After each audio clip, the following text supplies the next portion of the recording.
Hey chess lovers, I'm really excited to start a brand new series today called the My 60 Memorable Games by Bobby Fischer. Now this series is obviously based on his book with the same name, where we will be studying each game by dissecting the brilliance behind each move and reliving the magic of Fischer's selected game. So, are you ready to explore chess excellence? Let's dive in. And here is the first game of the book. This was played between Robert James Fischer and James T. Sherwin at New Jersey in the Open Championship 1957. Bobby was just about 14 years old at that time, while Sherwin was quite a strong player in those years. And this game is titled as Too Little Too Late. And the reason why it has been named like that, you will understand when you watch the whole game. So let's quickly begin. So Bobby starts the game with e4, c5, we are seeing the Sicilian defense. And now knight f3, e6, d3, knight c6, g3, knight f6, bishop g2, bishop to e7, castles. Pretty standard moves. The game has entered into the French variation of the Sicilian defense, and till now both the players are doing very well. And now here Bobby plays knight b to d2, which is a good move, but a better move over here would have been to play e5, immediately gaining more space in black's territory as well as attacking this knight over here. And why is this the best move in this situation? Because if you see, this poor knight doesn't have a lot of squares to go. If after e5, if it goes to the central squares, then that wouldn't be the best move, because then white can immediately kick this knight with c4, so he can come on the d5 square. And if he comes over here to double attack this pawn, then white can simply activate his rook with this queen over here, and then white will have a very good control of the center squares, and this knight over here will immediately get kicked by the move h3. So that is why e5 is a very strong move over here, because the only square that the black knight would be left to go back is this e8 square, which kind of undevelops the knight and puts it in a very odd location. Obviously if you play knight to h5 over here, then that would be a blunder, because white can simply trap the knight with the move g4, and then black would be down a piece. So therefore, h5 is a very strong move over here, but in the game Bobby missed this strong move and he ended up playing knight b to d2, which is not bad. And here Sherwin played rook to b8, which is quite odd, and Bobby mentions in the book that he played this move with his pinky finger to emphasize the cunning nature of this mysterious move. But Bobby obviously was not affected by this gesture, and he just focused on his game and played rook to e1, activating his rook over here. Again, the better move over here would have been e5, as I explained earlier, but Bobby chose to activate this rook. And now d6 by black, and white here plays c3. White is just prepping up to play d4 here and start attacking the center as well as probably open it up. And now Sherwin played b6 over here, which was quite surprising, because Bobby was really expecting to play b5, because the whole idea of getting this rook on the b8 square is probably to push your b pawn further and start attacking queen side. But Bobby was little surprised that he played b6 and not b5. Bobby preferred b5 over here. Anyway, white plays d4, gets a strong center, and Sherwin here played queen to c7. I think a better move over here would have been to develop this bishop on this long diagonal, or opening up this c file by taking pawn takes pawn and aiming to do some counter activity on this queen side of the board. But Sherwin here played passively with queen to c7, and now Bobby played e5, finally attacking this knight over here. And obviously taking the knight back is not a very good move. Black should exchange pawn over here and try to open up the center, but Sherwin somehow decided to play knight to d5, which is not a good move at all, because this knight can be easily kicked by the move c4. Also, you are letting these strong pawns of white to have a very good control on the center of the board. So that is why this knight move is not a very good idea. Black should have exchange pawns over here, but Sherwin missed that good move, and here Bobby played pawn takes pawn, which is again a miss of a very good opportunity. A better move over here would have been c4, to first kick this knight and grab more space in the center, but Bobby chose to exchange pawns, and black captures back with his bishop, forming a battery on this diagonal. And now Bobby played knight to e4, attacking this bishop over here. And here it doesn't make sense for Sherwin to take back his bishop on this square, because it simply wastes time and gives very good center knight to the white player. So ideally Sherwin should have focused here on developing his other minor piece, but he played a very weird move, c4, which is kind of locking up the center, like it's giving a very good strong center pawns to Bobby Fischer. And after this move, Bobby doesn't have to worry about his center anymore, and the direction of these pawns, as you can see, is pointing towards the king side of the board. So white can now focus all of his activity in launching an attack on the black's king side. So c4 just released the center tension and allowed Bobby to get a good center hold, as well as now direct his activities to the black's king side. White first got rid of this bishop over here, queen takes knight, and now knight to g5, which is not the best move, but the idea of this move is Bobby has now started to get his pieces one by one on the king side of the board and to start an attack on black's king. So currently he's aiming at this weak h7 pawn over here, and the pressure on this pawn can be increased by getting this queen on this square, where it can easily target this pawn. Black sensed this danger and got his knight to the e7 square so that he can block this attack in case if this queen comes over here to attack this pawn. But that's a mistake. This is like playing very defensively, and black here is doing too little to counter attack white's pieces and has just gone into a very defensive mode. A better move over here would have been obviously h6, kicking this knight off from here. But Sherwin played knight c2 e7, and now Bobby played queen c2, putting more pressure on this pawn, and Sherwin blocked it with knight to g6. But that doesn't stop Bobby from executing his plans of the king side attack, so he played h4, such a great move. He is now planning to play h5 in order to kick this knight, and after that knight moves, that would be an easy checkmate on the h7 square. Obviously Sherwin is a very experienced player over here. He's easily seeing all of these plans, so he plays knight to f6 in order to stop this pawn from coming to the h5 square. And here Bobby surprises Sherwin with knight takes h7. Well, it's not the best move, but the idea over here was that if black captures this knight with the king, then Bobby can now easily win material with bishop to f4, skewing black's pieces.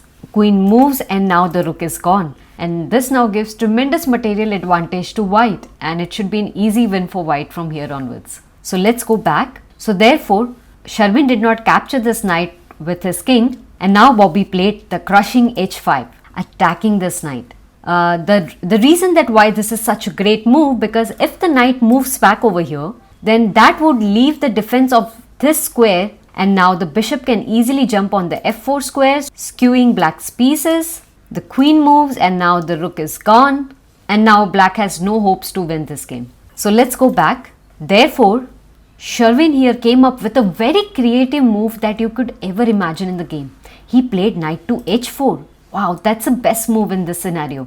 Why is this the best move? Well, let's say that if white captures the knight on h4, then black can now play bishop to b7, developing his bishop on this long diagonal as well as attacking white's bishop, which is kind of the only defender on white's king side.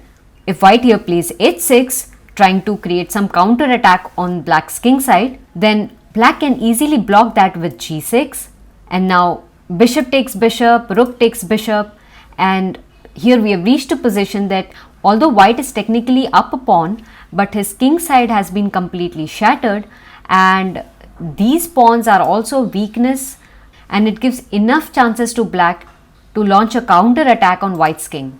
And therefore knight to h4 is the best move in this situation.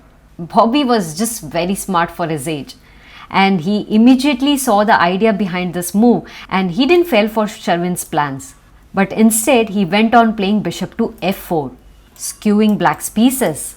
Queen moved to the d8 square, and now instead of capturing this rook and giving advantage to black, because black can here now play knight takes bishop, king takes knight, and now bishop b7 check, at the same time revealing a discovered attack on this bishop. So after f3, black can easily capture this bishop, and now black has equalized the material, but he has got a lot of advantage in the game, because after rook to e2, this knight can just jump on the g5 square, double attacking this weak pawn over here. Rook comes to f1 in order to defend this pawn, and now queen a8, triple attacking this pawn over here, and suddenly we see that black has got the initiative in the game. He has got on the attacking side, and white has just got busy defending his weakened kingside position. So let's go back. Therefore, Bobby did not make the mistake of capturing this rook over here, and instead went on capturing this knight first. So pawn takes knight, and now you see the rook is still under attack, and also the rook doesn't have any place to move because both these bishops are laser beaming on these diagonals. So obviously there was no hurry to capture this rook, so Bobby went ahead with the knight capture first. And now since this rook cannot be protected, Sherwin played rook b7, which is a very good move. And the idea is that if Bobby makes the mistake of capturing this rook over here, then black can simply capture this bishop while taking a very strong control of this open and exposed diagonal at the white's king side. Black plays f3, and now queen takes h4, queen to h2, offering an exchange of pieces. And now after queen takes queen check, king takes queen, and bishop takes f3, we have reached a position where technically Bobby is up a pawn, but positionally the game is equal because white's king side has been completely shattered. And now since this bishop is targeting this pawn, so after h6 and g5, counter attacking the bishop, rook to g1, pinning this pawn to the black king, f6, providing defense to this pawn, we have reached a position where both the players have equal chances in the game. So let's go back. So since Bobby now has a tremendous advantage in the game, so he doesn't want to equalize the game by capturing this rook over here, which Sherwin offered him to. So Bobby instead played h6. He's planning to blast open this kingside position. Sherwin captured the pawn over here with an attack on this bishop, and here Bobby played pawn takes pawn, attacking the rook over here. Sherwin cannot make the mistake of capturing this bishop, otherwise he's quickly losing to pawn takes rook, promoting into a queen check, knight takes queen, and now rook to e4, attacking the queen. Queen moves to f5, queen e2, forming a battery on this file. Rook moves to c7 and rook to e3, and you see black's king side is totally open, and white is slowly preparing to get his pieces over here in order to start attacking black. And this is not a very good situation for black over here to play with. So therefore, after this pawn captures pawn, Sherwin didn't capture this bishop over here, but he made a mistake. He captured this pawn with his king, which means that you have opened up your king side and you are allowing all of these white's pieces to start attacking your king. You have just opened up the position, which is not a good thing.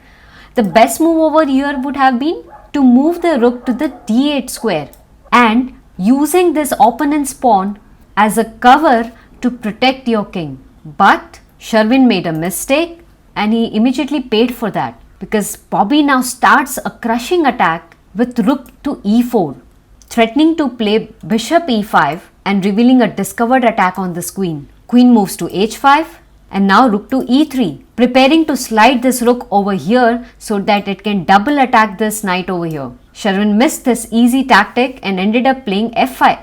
Sherwin realized this threat but made a mistake of playing f5. He thought, let me just block this diagonal, but that's a bad move because Bobby now played rook to h3 anyway, attacking the queen. Queen moved to e8 and now bishop e5 check. Sherwin blocked the check and now queen to d2, threatening to play queen to h6 with a double attack on this knight. King moved to f7 and now queen to g5, double attacking this knight anyway. Queen moved to e7 in order to protect this knight, but Bobby here played bishop takes knight, attacking the queen. Queen takes bishop, And now rook h7 check. King move to e8.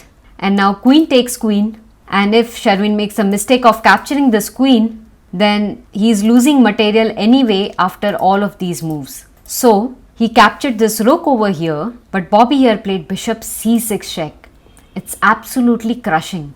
The king does not have any squares to move. If Sherwin blocks a check with his bishop, then white can play queen takes pawn check, king moves, and now queen moves, rook moves, now bishop takes bishop, and after this check and king to f1, rook takes d7 attacking the queen. White can now simply play queen to b8 check, king moves to e7, rook e1 check, king moves to f6, queen to e5 check, and here it's a mate in 10 and black is completely losing this game. So let's go back. So here, if instead of blocking this check with his bishop, black blocks a check with his rook, then again he is losing because white can now play queen takes pawn check, king moves to d8, king to f1, rook e8, attacking the queen, queen moves to g6, rook moves, and now bishop takes rook, rook takes rook, d5. White has a strong passed pawn and it's absolutely crushing, and this rook is coming over here. And black is in now a completely losing position. He's down in material. Plus white has the initiative. He has a deadly attacking plans. So it's very hard for black to survive this game from here onwards. So after this bishop check, black calculated all his options and he realized that he is losing anyway. So therefore Sherwin at this point of time resigned in the game. Do like this video and subscribe to my channel if you enjoyed learning this game. And now it's time for the question of the day. White is up in material by 5 points, but he makes a mistake of playing rook to f1. And now it's a mate in 3. So can you find the mating moves? Let me know your answers in the comments box and I'll see you in the next video.